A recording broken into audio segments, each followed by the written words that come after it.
शेवळ्याची भाजी आणली. एक पनवेल वरून प्रमेला आले. खानिवऱ्यावरून आमची मोठी बाई आली.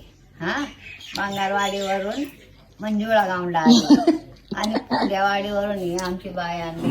ती पैस नाही खात, तिला शाकाहारी सगळ्या बहिणी जमा झाल्यात. म्हणून मी गेले आणायला. बघा आता त्यांना शेवळ्याची भाजी खायची आहे. प्रमेला म्हणते बाई शेवळ्याची भाजी बनवू आपण. आणि हे रानात असे वेल असतात ना, ते वेल मोडून आणले, त्याची पण भाजी ते पण खूप चांगले लागते. पण याच्यात काय टाकायचं तुम्हाला माहिती आहे का? आणि ते शेवळ्यात काय टाकायचं या काय आहे ते सांग. शेवळ्यामध्ये हे टाकायचं बघा, मग खवखवत नाही.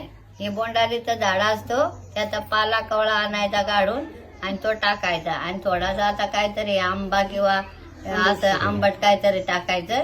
मग एकदम मस्त भाजी दुपारी बनवतो आम्ही, तेव्हा पण तुम्हाला एक पाठवून. हा, आणि याची भाजी सुकटीत पण चांगली लागते. आणि आपण मुगाचं बिरड आणून टाकलं ना, ते पण चांगलं लागतं. पण शक्यतो सुकटीतच बनवावं. सुकटीत एवढी टेस्ट येते ना, लई भारी. हे बघा, अशी रानची भाजी असते. हा, ओके. काय सांगा